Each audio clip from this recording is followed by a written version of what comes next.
না এক যুবক আল্লাহর রসুলের কাছে অভিযোগ নিয়ে আসছিল যে আমি 2 হাতে কামাই, আমার আব্বা আমাকে বলা ব্যতীত 2 হাতে খরচ করে। আপনি যদি বাবাকে একটু বলে দিতেন। আল্লাহ রসুল সাল্লাল্লাহু আলাইহি ওয়াসাল্লাম লোক পাঠাইছেন যে যাও এর বাবাকে ডেকে নিয়ে আসো। তো যে ডাকতে আসছে তো বলছে আল্লাহর রসুল তোমাকে ডাকে। বলছে এই অবেলা? বলছে তা তো বলতে পারবো না। বলছে আল্লাহ রসুলের কাছে কে আছে? বলছে কাউকে তো দেখি নাই, কিন্তু তোমার ছেলে বসা ছিল। তো বাপ যখন বাড়ির থেকে বাহির হইতেছেন তো বাপ বুঝা ফেলছেন কেন ডাকে অবেলা। ছেলে যখন বসা তো মনে মনে কবিতা আবৃত্তি করতেছিলেন, মনে মনে। না জিহ্বা হেলতে ছিল না ঠোঁট নড়তে ছিল। তো জিবরিল আলাইহিস সালাম আয়েশা বইলা দিয়া গেছে যে আসতেছে, কিন্তু মনে মনে কবিতা পড়তে পড়তে। আল্লাহ বলছে সালাম দিবে, জবাব দিয়া কবিতাগুলা শুনা নিতে। তো বাবা যখন সালাম দিয়া ঢুকছেন তো আল্লাহ রসুল বলছে কবিতা শোনাও। তো সাহাবী রসুল বলতেছিল মান আখবারাক, আপনাকে কে খবর দিল? আমি তো জিহ্বাও হেলাই নাই, ঠোঁটও নাড়াই নাই, মনে মনে পড়তেছিলাম। আল্লাহ রসুল বলতেছিল নাব্বাআনি আল আলিমুল খাবীর, আল্লাহ আমাকে জানায়া দিছেন, আল্লাহ আমাকে জানায়া দিছেন। তো যখন কবিতা পড়তেছিল আল্লাহর রসুল তো আব্বাকে দেখেন নাই, পেটে আসতে দেরি, আব্বা দুনিয়ার থেকে যাইতে দেরি করেন নাই। বিরাট বড় একটা শূন্যতা ভিতরে ছিল। বাপ দেখাও তো একটা বিষয়, বাপকে দেখেন নাই বিদায় ভিতরে একটা শূন্যতা ছিল। তো বৃদ্ধ কবিতা পড়তেছিল আর আল্লাহ রসুল চোখের পানি জড়াইতেছিলেন। কবিতা অনেক লম্বা, আমি 2-1টার তর্জমা শুনাই আপনাদেরকে। বৃদ্ধ বলতেছিল মনে বড় আশা ছিল, একা আছি, 2 জন কবে হব? হয়ে গেলাম 2 জন। তো দুজনেরই আশা জাগলো যে আমাদের কুল ভরবে কবে। আল্লাহ কোলো বড়া দিল যেদিন তুমি আসলে। তো 2 জনই ভাবলাম যে আমাদের আর বাঁচার দরকার নাই, এখন বাঁচবো তো সন্তানের জন্যই বাঁচবো। সত্য এটাই, কিন্তু মা বাবা সন্তানের জন্যই বেঁচে থাকে, সন্তানের জন্য বেঁচে থাকে। বলে আমরা তোমার জন্যই বাঁচতেছিলাম, আমরা বুড়া হইতেছিলাম, তুমি জওয়ান হইতেছিলা, আমার সবকিছু তোমার ভিতরে যেতেছিল। একদিন তুমি পায়ের উপরে দাঁড়ায় গেলা, কামাইতে শুরু করলাম, আমি বুড়া হইলাম। তো বাপের বড় আফসোস ছিল যে তুমি আমাকে বাপ না মনে করতে, একজন হিতাকাঙ্ক্ষীও তো ভাবতে পারতে। তুমি আজকে আল্লাহ রসুলের কাছে আমার বিরুদ্ধে অভিযোগ দিলে। আল্লাহ রসুল পুরা কবিতা শোনার পরে যুবকের কলার ধরে বলতেছিল কুম ওঠ, আনতা ওয়া মালুকা লি আবিকা, তুমি আর তোমার মাল তোমার বাপের, বাপের বিরুদ্ধে অভিযোগ। তো আমার প্রশ্ন যেটা ছিল যে দিন আমাদের জন্য কেন? আজকে যদিও আমরা ভাবি না, চিন্তা করি না যে দিন আল্লাহ আমাকে কেন দিলেন, দিনের পরিবেশ আমার জন্য কেন প্রয়োজন, কেন প্রয়োজন? সত্য এটাই, আপনি মানেন আর না মানেন, বোঝেন আর না বোঝেন, এটা কিন্তু আল্লাহর তৈরি, আল্লাহ তৈরি করছেন। কে তৈরি করছেন? এটা কার তৈরি করা? এটাও তো একটা মেশিন, মানব নামের মেশিন, ঠিক না? না মেশিন না? মেশিন তো। এটা যতগুলা কাজ একসাথে করতে পারে, দুনিয়ার কোনো মেশিন মনে হয় এতগুলা কাজ একসাথে করতে পারে না, ঠিক না? এটাও তো মেশিন, এটার আল্লাহর অস্তিত্ব দেওয়া মেশিন। একটা ছোট প্রশ্ন আপনাদের কাছে আমার, সমস্ত মেশিন চালানোর জন্য যদি রীতিনীতি থাকতে পারে, তাহলে এই মেশিনটা চালানোর জন্য কি কোনো রীতিনীতি নাই? ওটা কার পক্ষ থেকে নির্ধারিত হবে? মেশিন যে তৈরি করে তার পক্ষ থেকে নির্ধারিত হয়, ঠিক না? আপনি স্বীকার না করতে পারেন, কিন্তু আমার কথা লেখা রাখেন, আপনি আর আমি জমিনে আসছি সাদা কাগজে সিগনেচার দিয়া। আমি কোরআন দিব আপনাকে, সাদা কাগজে শুধু সিগনেচার দিই না, সাথে সাথে ফিঙ্গারও দিয়ে আসছি, ফিঙ্গার। নাইলে কোরআন এই কথা চিৎকার দিয়ে কোনোদিন বলতো না, আলাস্তু বিরাব্বিকুম ক্বালু বালা। আল্লাহ জিজ্ঞাসা করছিলেন আমি কি রব নই? আমরা সিগনেচার দিয়ে আসছি সাদা কাগজে, আপনি আমাদের রব। আজকে যদিও নাকি আমরা ভুলে গেছি, সত্য এটাই, সমাজের চতুর্দিকে তাকাইলে দেখা যায় সবকিছু পাওয়ার পরে ভুলছি তো শুধু আল্লাহকে ভুলছি, আর কাউকে ভুলি নাই। আপনি যুবকের দিকে তাকান আর বৃদ্ধের দিকে তাকান, নারীর দিকে তাকান আর পুরুষের দিকে তাকান, শিক্ষিতর দিকে তাকান আর অশিক্ষিতর দিকে তাকান, গরিবের দিকে তাকান আর ধনীর দিকে তাকান, উচ্চ সোসাইটিওয়ালাদেরকে দেখেন আর নিম্ন সোসাইটিওয়ালাদেরকে দেখেন। সবার দিকে তাকাইলে একটা কথা সুস্পষ্ট, সবকিছু আল্লাহর থেকে পাওয়ার পরে কিন্তু আমরা ভুলে গেছি আল্লাহকে। সবকিছু পাওয়ার পরে, সত্য তো?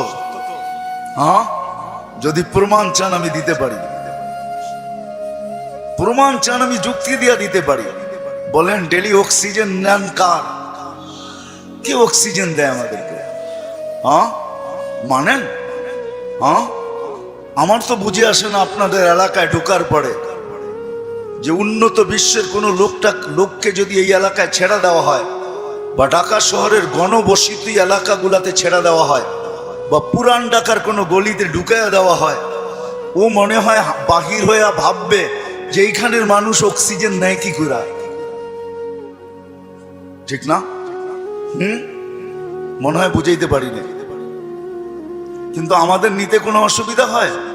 হ্যাঁ, আপনার গলিতে অক্সিজেন কে ঢুকায়? হ্যাঁ, কাটটা নেই,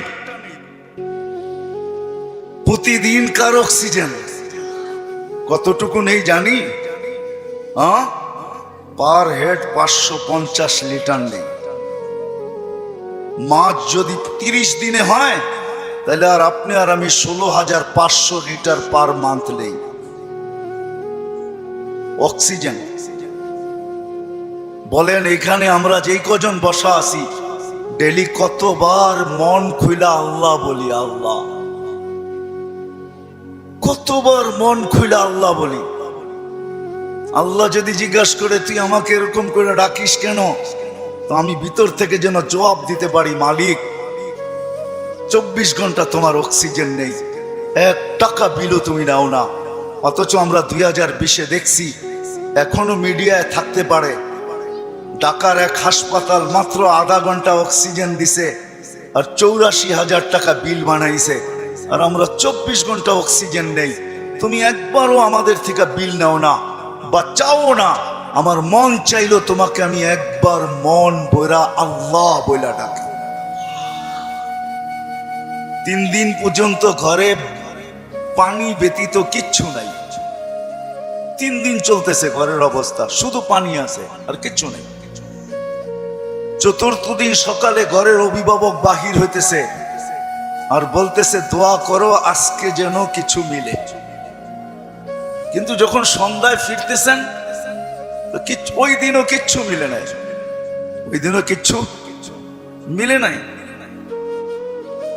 কিন্তু ঘরের মহিলা বারবার রাস্তা দেখতেছেন যে আজকে কিছু মিলবে হয়তো, কিন্তু সন্ধ্যাবেলা যখন ঘরের পর্দা উঠায় দেখতেছেন আসতেছে, কিন্তু চেহারাটা মলিন, হাত দুইটা খালি। নাম পরে বলবো আমি।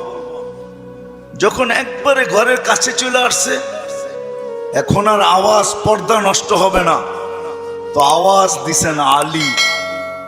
বুঝছেন তো? আলী রাদিয়াল্লাহু তাআলা আনহুর কথা বলতেছি। ফাতেমা রাদিয়াল্লাহু তাআলা আনহা আওয়াজ দিছেন আলী। তো চোখে চোখ পড়ছে, তো জিজ্ঞাসা করছে চেহারা মলিন কেন? বলছে আজকেও কিছু মিলে নাই।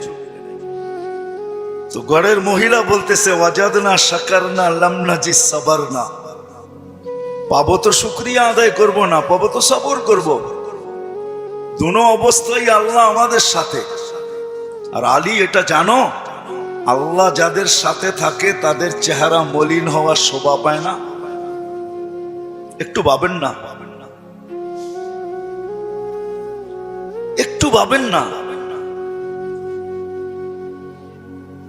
তো দরজা খোলার পরে যখন ঢুকতেছেন ঘরে, আলী রাদিয়াল্লাহু তাআলা আনহু বলতেছেন, ফাতেমা সাররাত ওয়া তাবাসসামাত।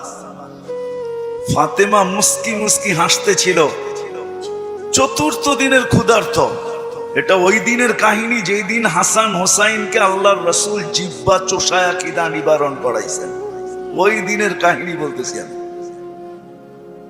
কিন্তু স্বামী এমনিই তো মনটা খারাপ, স্ত্রী মলম দিতেছেন, সেও যদি চেহারা খারাপ করে তাহলে চেহারাটা আরো ভাঙ্গা পড়বে, দিলে আরো ব্যথা পাবে।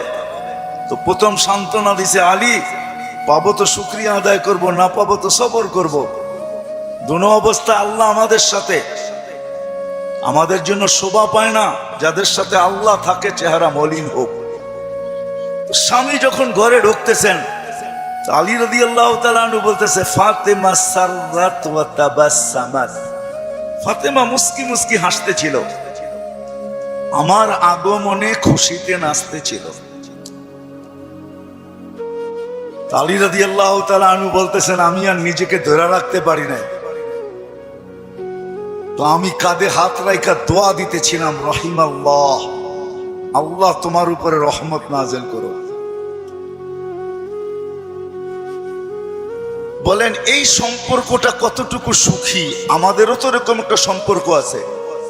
যদি আমরা তুলনা করি তাহলে ওই সম্পর্কটা কতটুকু সুখী, আমরা কতটুকু সুখী।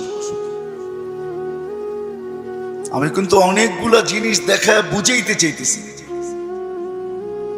এজন্যই আমার কথা শুরুটা ছিল যে একক শ্রেষ্ঠ মানুষ, যেটা সৃষ্টির ভিতরে সবচেয়ে বড় সেরা, এই মানুষটার ভাবা উচিত যে আল্লাহ দিন আমাকে কেন দিলেন, দিনের পরিবেশ আমার জন্য কেন প্রয়োজন, আর কোন সৃষ্টির জন্য দিনের পরিবেশ নাই কেন।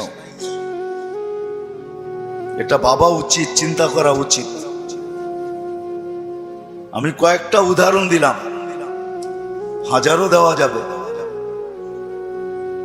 অথচ মুসা আলাইহিস সালাম আল্লাহকে জিজ্ঞাসা করছেন, আমার জান্নাতের বন্ধুকে? আল্লাহ বলে কসাই।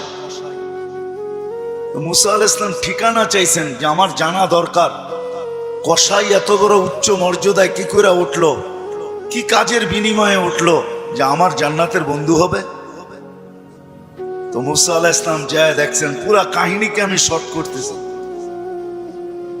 যে কসাই যখন সকালে বাড়ির থেকে বাহির হয় দোকানের উদ্দেশ্যে, তো বৃদ্ধা মার পরিপূর্ণ সেবা করা তারপরে দোকানে আসে।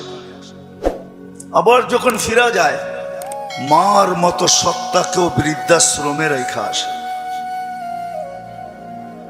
বাবার মতো ব্যক্তিত্বকেও বৃদ্ধাশ্রমে রেখা আসে। ঘরের থেকে বাহির করে, নিজে তো খাটে থাকে, কিন্তু বাবা মাকে গাড়ির গ্যারেজের ভিতরে থাকতে বাধ্য করে। আমি আঙ্গুল দিয়ে দেখাবো না আপনাদেরকে, আমি দেখাইতে পারি, আমার কাছে রিপোর্ট আছে, আমরাও জানি। মানুষ যখন দিন না বোঝে তখনই কিন্তু ভাইয়ের বিরুদ্ধে। আমি তো বৃদ্ধাশ্রমের কথা বলতেছি। আজকে তো মিডিয়াতে দেখা যায় সন্তান মা বাবাকে সাত টুকরা করে। সত্য তো? কারণটা কি? সে দিন বোঝে নাই, দিনের প্রয়োজনীয়তা মনে করে না, যে দিন আমার জন্য কেন দিলেন আল্লাহ আমার জন্য দিন। তখনই কিন্তু যা আমরা দেখতেছি বর্তমানে, এগুলা দেখতে হইতেছে এই জন্য যে ভাইয়ের বিরুদ্ধে কেস করতেছে। সিভিল কেস কিন্তু সমস্ত আপনজনের বিরুদ্ধে, প্রতিবেশীর বিরুদ্ধে খুব কম, আপনজনের বিরুদ্ধেই সিভিল কেস, জায়গা জমিন কেস সবচেয়ে বেশি। আপনি 80% কেন 90% পাবেন।